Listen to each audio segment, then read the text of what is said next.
Hey everyone, it's Fighters100.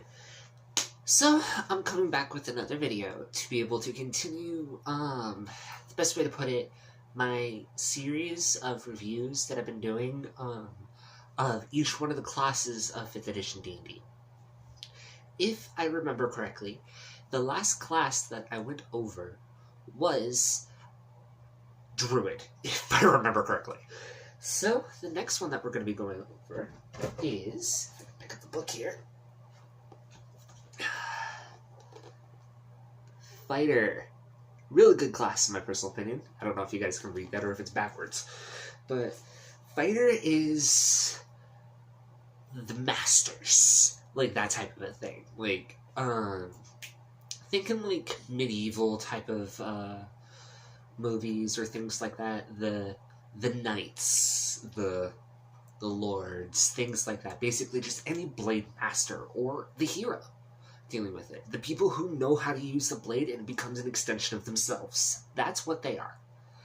Is good examples dealing with it is they get ASIs on their 4th level and going forward, which ASIs, by the way, are ability score improvements. So that's increasing 1 stat by 2, 2 stats by 1, or taking a feat, which is like a special modification that you can get for yourself, and they're able to, after 4th level, get those every 2 levels. So they are like skill monkeys and they work off their stats. Like some other classes work on spells, these guys work off of their stats, and it's specifically with that. And their specific things can go into crazy different lengths. So, for a good example dealing with it, their features that they have normally, just so you can see that I don't have the book up, their hit points are a D10, which is actually a bit higher, because neutral die for kind of just having like normal health is a D8, or something of the nature like that. They have a D10 per their fighting level. Their hit points at level 1 are 10, so pretty good, plus their con modifier. And levels going up is either a D10 or 6 if you're taking averages. D10 if you're rolling. Plus your constitution modifier per fighter level after 1st. So they can grow health pretty quickly and pretty well and pretty fast. Not as fast as a barbarian who is a D12, which in my personal opinion is a little bit of a gripe. Because you're a fighter, you're a guy on the front line. Why don't you have a lot of health? Like that type of a thing. But that's one gripe. Then there are the proficiencies that they have. They are proficient in every type of armor. So, splint, breastplate, half plate, full plate, leather. Basically just anything. And they're proficient with shields, which is a +2 to the armor, which is a really good thing, in my personal opinion. They're proficient in all weapons, simple and martial. So simple weapons, if you guys don't know, are like, say, a blacksmith hammer, a farmer's sickle, literally a club, like just a big stick, a spear, shit like that. And then martial weapons are like a great axe, like a big war axe, think like Gimli. And then like a great sword, or long bows, or crazy shit like that. They are proficient in no tools, because they're specific and I'm going to fight you with a blade. Their saving throws that they're proficient in are strength and con. Strength is because of their training. It's their specific training on how they work and how they are, going through everything that they've done. Constitution goes hand in hand with that. The skills that they can choose from are acrobatics, animal handling, athletics, history, insight, intimidation, perception, and survival. So basically, it's just, they have skills. They have skills that are good for, like, combative states and things like that, but they're good for general usage. Is you're dealing with something crazy, like, say, you're trying to calm down a bear, for example, because surprisingly that comes up in a lot of games. Like, calming down a big animal. Animal handling would be a really good stat to have. Things like that. Also, it just depends on how you want to be with your character. For an example, dealing with it, in the current game that I'm in now, one of my friends, he's a rogue. He has an animal, that's one of his it's a pet. It's a small, like, chipmunk monkey. Kind of think like Abu from Aladdin. And he has to use animal handling checks if he wants to tell his monkey to do something or something like that. It's because he's training it, and also it's so that the animal can understand what the hell he's saying. Shit like that. Anyway, back to it. Equipment. You can choose, for the first stuff, either chainmail or leather armor, longbow, and 20 arrows. So you could have a pretty good AC, or you could be the Dexy dude. So leather armor, by the way, works off of your dexterity. So that's the first off dealing with it. And also longbow works off of your dexterity as well. And you come with a full quiver. So that's the good part. Second, you can choose a martial weapon and a shield. So you can have the +2 bonus to AC. So that's more of the tanky, going with the chainmail. Or 2 martial weapons. That goes a bit more with the Dexy dealing with it, is because if you're going to be having 2 weapons and wielding them, you're most likely going to be going into your dexterity. The third thing you can choose from is having a light crossbow and 20 bolts. So basically, like, a light crossbow would be like kind of just like single handle going down in your hand and piece on top, and you just kind of aim it like a pistol and fire. That's a light crossbow. Or you can have 2 basically tomahawks. And then the last thing you can have is a pack. It's a Dungeoneer's pack, which has like a lot of torches, food rations, things like that. I also think it has a bedroll. Or you can have an Explorer's pack, which is a lot of rations. You have rope, pitons, and stuff like that. But that also comes in there as well. It's basically, you can kind of choose to have the same pack or not. It really is up to you. Thing you get almost immediately is a fighting style. You get, at level 1, you get fighting style and second wind, which is a really good thing in my personal opinion. Fighting style could be archery, so if you have a bow, you get +2 to your attack rolls. Not to your damage, unfortunately. It's to attack only. Defense, so if you're wearing armor, you get +1 to your AC. That's a good part. Dueling, when you are wielding a melee weapon in one hand and no other weapons, you gain +2 damage to your damage rolls with that weapon. So, I have a rapier, or something like that. And I have nothing else in my other hand. I get +2 to the damage. So I can, basically, the fighter knows where to strike and how well to hit. He knows the weak points. That type of thing. Great weapon fighting, really good if you have a big-ass weapon. Normally like a greatsword, stuff like that. You're allowed to reroll 1s and 2s on your damage. But you have to take the results afterwards, dealing with it. Normally it's pretty good, is because there's been points where I've had that when playing as characters, and I rolled like double ones. And it's just like, oh no, that's like barely anything. So re-rolled, and I got like a 6 and a 5. Like, holy crap. Then there is protection. So you can use your reaction to impose disadvantage on a creature. So, for example, my ally is next to me. He's about to get attacked. I have a shield. I can throw the shield in front of my friend to block, to try to block the attack, giving disadvantage on the creature who is attacking my friend. But you're required to have a shield to be able to do this. So that's a thing. And then there is 2-weapon fighting. When you engage in 2-weapon fighting, so 2 swords, if my derpy brain is collecting that right, you can add your ability modifier to the second attack, which is a stipulation for dual wielding. Specifically dealing with that, so your main hand in dual wielding is the one that gets basically your modifier. For example, like say if you're wielding a scimitar, you would get a d6 and say you had like 3 decks. You would get a d6 plus 3. If you're offhand and you're wielding a scimitar and you don't have a 2-weapon fighting, you only roll a d6. So if you have a 2-weapon fighting, that's when you add the 3 extra damage. So that's the good part about that. You also get, at first level, the crazy thing about fighters. Second wind. You have a limited well of stamina that you can draw on to protect yourself from harm. On your turn, you can use your bonus action to regain hit points equal to a d10 plus your fighter level. Once you use this feature, you must finish a short or long rest before you can use it again. Bonus action. You can just grit your teeth and flex and you can heal. Which is crazy. It makes you last a little bit longer.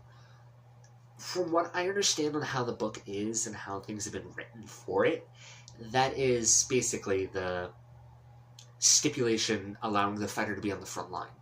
Is because barbarians have D12, they have a butt ton of health, and they're literally the walls of meat. Fighters have their second wind, they have a lot of AC, armor, they're able to hit really well, things like that. So, barbarians are the I am strength and I'm going to smash you. Fighters are I have skill. I have skill and I'm going to use that to kill you. Like that type of a thing. At second level, you gain a thing called Action Surge. You literally get to take you get to take an extra action with your regular actions as well. No, like, requires a bonus action or anything like that. It literally just happens right then and there, and it's crazy. It is, you can just, I have more stuff. Basically, it's kind of like a adrenaline rush. That's the word. Going into higher levels, you can start to use more dealing with them. From what it's saying, dealing with it, 17th level is when you get to. Then you get your martial archetype. This is where things get a little crazy dealing with everything, and I mean like really crazy. You can choose between Champion, Battlemaster, or Eldritch Knight. And each one of those has like crazy stuff. Champion's pretty simple, and in my personal opinion, if you are a beginner at it, you can. It's the best thing I can say you can go for. Actually, I was wrong. There are also the other things in Xanathar's Guide to Everything. There are Arcane Archer, basically a Hawkeye with magic. The Cavalier, your dude riding on a horse. That's like your full line. Is when you're on a horse, you can do crazy damage. And then there is the Samurai. Basically, you burn specific like bonus actions and actions and things like that to do more attacks. You basically kind of like a glass cannon machine gun. That's like the best way I can describe it, because you can do a lot of damage by doing if the people who watch my videos have watched like anime or things like that, it's like doing the Iaido strike. So you sheath your blade and then draw, and you've already cut the opponent 6 times. Like that type of shit. That's a samurai.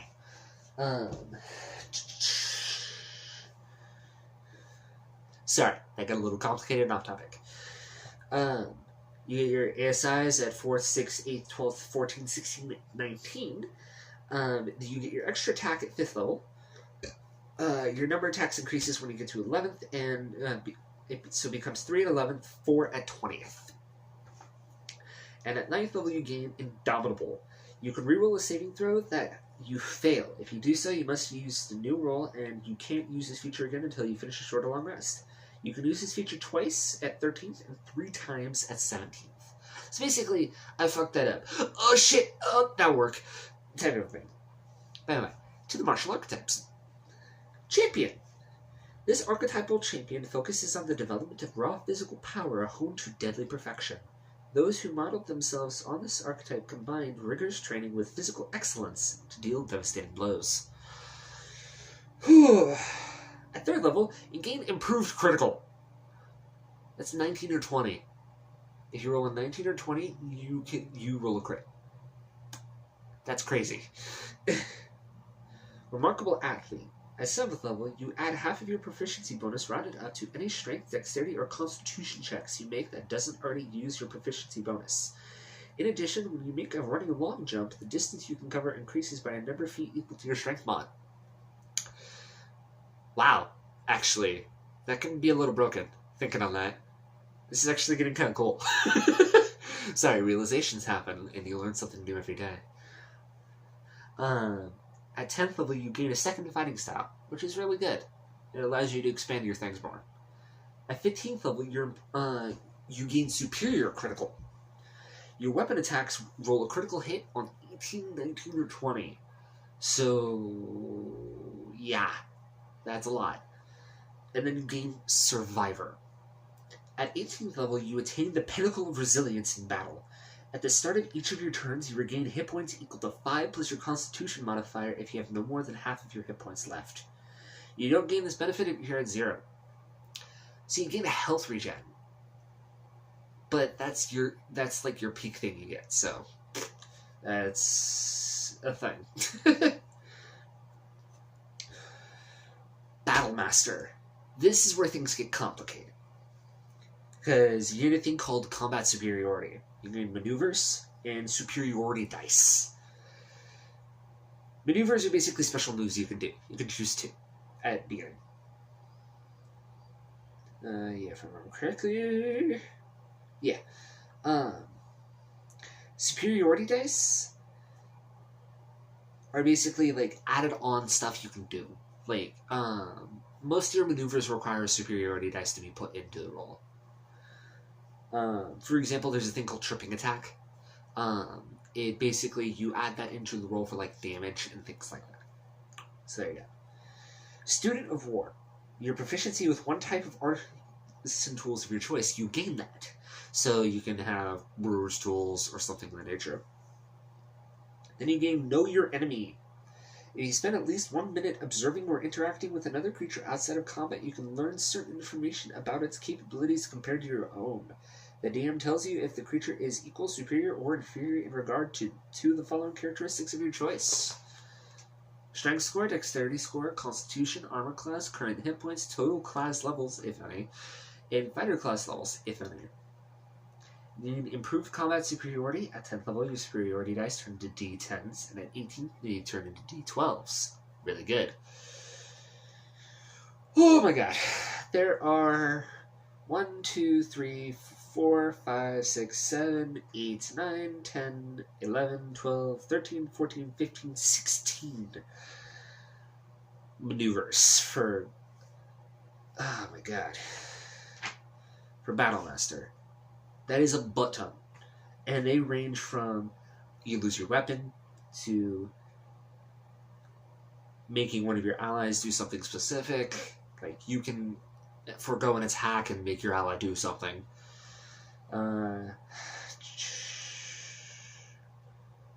Yeah. And it gets crazy, and it creates modifications to where it's a lot of things that you can do. Unfortunately, I'm not going to be able to go into all of these here. I can do that in a separate video, though, if you guys wish. Comment down below. The next one is Eldritch Knight. It's a caster, straight up. It's, you are a knight who has figured out how to do the magic. The highest spell levels you can get is 4th, though. So, that's the crazy part. You only get 1 at 19th. So there's that. But you get some awesome stuff. At 3rd level, you gain a thing called Weapon Bond. You learn a ritual that creates a magical bond between yourself and one weapon. You perform the ritual over the course of 1 hour, which can be done during a short rest. The weapon must be within your reach throughout the ritual, and at the conclusion of which you touch the weapon and forge the bond. Once you have bonded a weapon to yourself, you cannot be disarmed of that weapon unless you are incapacitated. If it is on the same plane of existence, you can summon the weapon as a bonus action on your turn, causing it to teleport instantly to your hand. That's cool. You can have up to 2 bonded weapons, but can only summon 1 at a time with your bonus action. If you attempt to bond with a 3rd weapon, you must break the bond of one of the other ones that you have. So you can literally just be like, I am handcuffed. Like, I'm handcuffed right now. Knife. And you have a knife in your hand and you could, like, start cutting at the rope. Type of a thing. It's really cool. At 7th level, you get a thing called War Magic. When you use your action to cast a cantrip, you can make 1 weapon attack as a bonus action. So you can throw out a bolt of ice in one hand and then cut off a dude's head. Like that type of thing. Then you get Eldritch Strike. At 10th level, you learn how to make your weapon strikes undercut a creature's resistance to your spells. When you hit a creature with a weapon attack, that creature has disadvantage on the next saving throw it makes against the spell you cast. Wow, that's actually kind of strong. especially because this is being kind of like up front, I'm gonna murder you type of a thing. Your blade makes it to where they suck, basically. Arcane Charge. At 15th level, you gain the ability to teleport up to 30 feet to an unoccupied space you can see when you use an action surge. You can teleport before and after the additional action. You become a warper. That's nuts. Okay, so you can cut a person, fire a spell, action surge. I'm over here now. Fire another spell, cut a person, warp again. Wow, that's actually really cool. And the last thing you get is called Improved War Magic. Starting at 18th level, when you use your action to cast a spell, you can make one weapon attack as a bonus action. And that is Fighter in the main D&D book. And I already gave you the quick little rundown dealing with each one of the classes in Xanathar's Guide to Everything.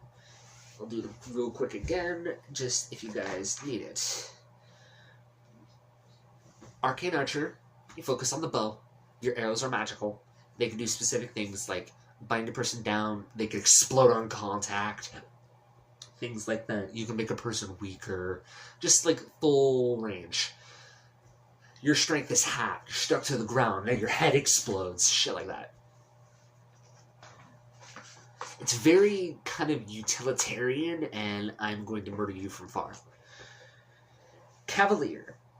You are very good on a horse. You're good with lances, spears, short swords. Like, basically any weapon that you can think of that would logically work on the back of a horse. Not like a greatsword. Greatswords actually have a very high chance of hurting your horse. So, things like that. And you could become more defensive when you're down on the ground, things like that. Then, like I explained before, Samurai, you are able to sacrifice specific stuff to be able to make it where you can do extra attacks, and if you believe that a creature's not going to go down or something like that, you just strike more and more and more. It's kind of like the Blitzkrieg of I'm attacking you super quickly, or if any of you guys who are watchers have played a game called Devil May Cry, it's Virgil. Virgil has a move where he literally cuts through dimensions, but it's a storm of sword cuts. Basically that.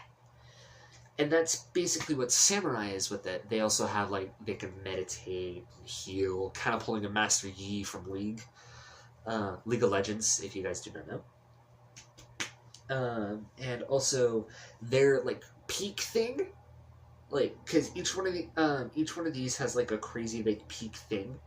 For Samurai, they don't die. It's really hard to kill them. For Samurai, it's not a double tap, you have to triple tap. So, it's basically with that, they get, you can use your reaction to delay falling unconscious and immediately take an extra turn. When you have 0 hit points during that extra turn, taking damage causes you to fail death saving throws, and when the turn ends, you fall unconscious. So, it's I am hurt. My guts are hanging out. I'm crawling to the healer. I'm using my entire extra turn to get there. And it makes it to where you are actually kind of really hard to die. Yeah, so there's that. But, that is Fighter. Tell me what you guys think in the comments down below of how this format on this video has been done. And I hope that you guys have liked this video. And please give this video a like. And if you want to, I'm not saying if you can, wish to, or want to, you can, I really wouldn't mind either way. Please subscribe and hit that bell notification. It can help. 1, brings everything a little bit more up for my channel. But also 2, if I start to see that there is more subscribers and things like that happening on the channel, I'll make my videos more consistent. Make that deal with you guys. But for now, have a good night out there, you guys. Be careful. You don't know what's out there waiting for you. Good night.